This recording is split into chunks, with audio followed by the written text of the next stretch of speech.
Good morning class. बच्चों, कल आपको मैंने एन्चेंटेड पूल वो उसका उसके कई सारे पैराग्राफ हो गए थे, जिसमें स्टोरी यहाँ तक हो गई थी कि यक्ष युधिष्ठिर से कई सारे प्रश्न करते हैं। तो लास्ट में एक प्रश्न करते हैं कि वो युधिष्ठिर के किसी एक भाई को जीवित कर सकते हैं। तो वो युधिष्ठिर से पूछते हैं कि किस किस भाई को तुम जीवित करना चाहते हो। आगे देखिए। It took Yudhishthir a moment to think. Yudhishthir ने एक क्षण सोचा एंड देन और फिर ही विश्ड, उसने इच्छा की, that the cloud complexioned lotus eyed broad chested and long arm Nakula lying like a fallen ebony tree must arise. क्या कहा उन्होंने? कहा कि क्लाउड कम्प्लेक्सन, जिसका कम्प्लेक्शन यानी जिसका रंग क्लाउड यानी बादल के जैसा है, इसका मतलब जिसका रंग सांवला है, लोटस आइड जिसकी आँखें कमल की तरह हैं, ब्रॉड चेस्टेड जिसका सीना चौड़ा है, एंड लॉन्ग आर्म और जिसकी भुजाएं लंबी हैं, वो Nakul lying on like a fallen ebony, जो एक एवनी आबनूस के पेड़ की भांति गिरा हुआ है, उसको माइट अराइज, जीवित किया जाना चाहिए, यानी जीवित कीजिए। द यक्ष वॉज प्लीज्ड, यक्ष बहुत प्रसन्न होते हैं एट दिस, इस पर, यानी इस बात पर, युधिष्ठिर की इस बात पर यक्ष बहुत प्रसन्न होते हैं। एंड आज युधिष्ठिर, और युधिष्ठिर से पूछते हैं, why did you choose Nakul, कि तुमने नकुल को क्यों चुना, इन प्रेफरेंस टू भीम, भीम की बजाय, भीम की बजाय तुमने नकुल को क्यों चुना कि उसको जीवित किया जाए। भीम जो कि who has the strength of 16,000 elephants, जिसके अंदर भीम जो कि जिसके अंदर हजारों 16,000, 16,000 यानी 16,000 हाथियों का बल है।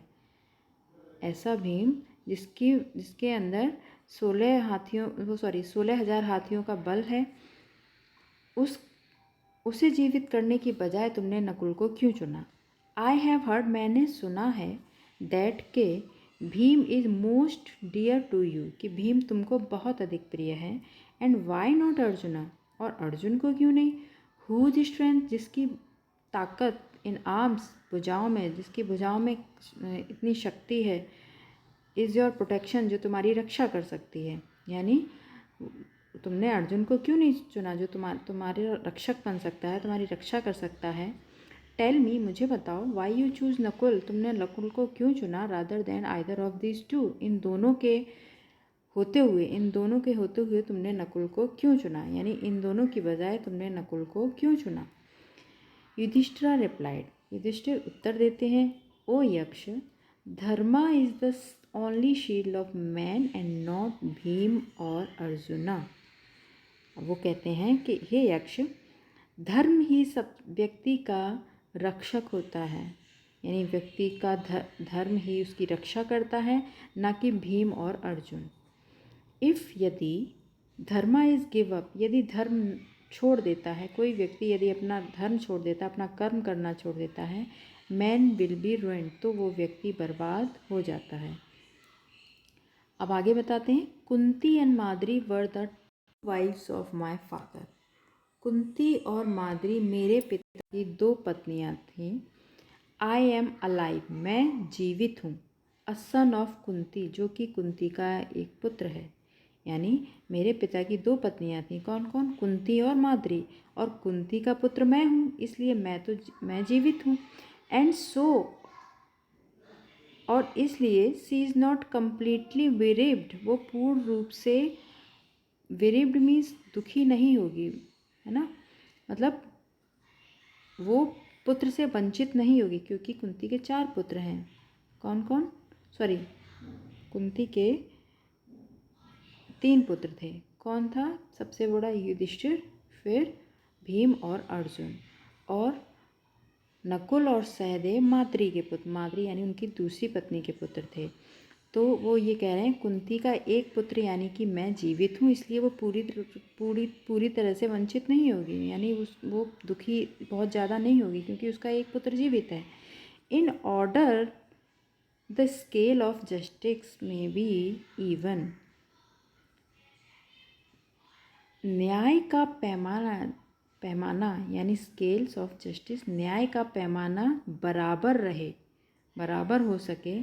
आई आस्क दैट माद्री सन, इसीलिए मैंने माद्री के पुत्र नकुल में रिवाय, मैंने नकुल को जीवित रहने के लिए कहा या जीवित करने के लिए कहा, ताकि दोनों माँ का एक एक पुत्र जीवित रहे और दोनों ही दुखी ना हो। The Yaksh was most pleased with Yudhishthira's impartiality and granted that all his brothers would come back to life. यक्ष युधिष्ठिर की इस निष्पक्षता, इम्पार्शियलिटी मीन्स होता है निष्पक्षता, यानी कोई पक्षपात ना हो जिसके अंदर, उसने अपने भाइयों को नहीं चुना बल्कि माद्री अपनी दूसरी माँ के भाई बेटों को चुना। तो इसीलिए क्या था, युधिष्ठिर की निष्पक्षता थी, पक्षपात नहीं था, निष्पक्षता थी।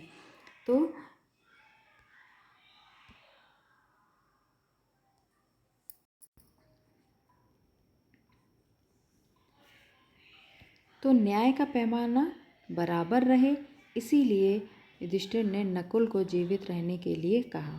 The Yaksha was most pleased with Yudhishthir impartiality, Yaksha Yudhishthir की इस निष्पक्षता से बहुत प्रसन्न होते हैं। And granted that all his brothers would come back to life, और इसके बदले में वो उसके युधिष्ठिर के सभी भाइयों को जीवित करने का आशीर्वाद देते हैं। इट वॉज यम, जो यक्ष थे वो कौन थे, यम थे, द लॉर्ड ऑफ डेथ, जो मृत्यु के स्वामी हैं, who had taken the form of यक्ष, जिन्होंने यक्ष का रूप धारण कर लिया था, सो दैट, जिससे कि ही माइट सी युधिष्ठिर, वो युधिष्ठिर से मिल सकें, एंड टेस्ट हिम, और उनकी परीक्षा ले सकें। ही एम्ब्रेस्ड युधिष्ठिरा, एम्ब्रेस मीन्स होता है गले लगाना, उन्होंने युधिष्ठिर को अपने गले लगा लिया, एंड ब्लेस्ड हिम, और उनको आशीर्वाद दिया। देन ही डिसअपियर्ड, और फिर वो गायब हो गए। तो ये आपका था द एन्चांटेड पूल, द जादुई तालाब, आपका कंप्लीट हो गया। बच्चों इस पूरे लेसन को आप रीडिंग लगाइए, जो समझ में ना आए उसे आप पूछ सकते हैं फ़ोन करके या फिर वीडियो डाल मतलब ऑडियो डाल के, जो भी है। और इसके क्वेश्चन ग्लॉसरी और ग्लॉसरी मीन्स ये क्वेश्चन आंसर और वर्ड मीनिंग मैं आपको कल नेक्स्ट टाइम आपको सेंड कर दूँगी।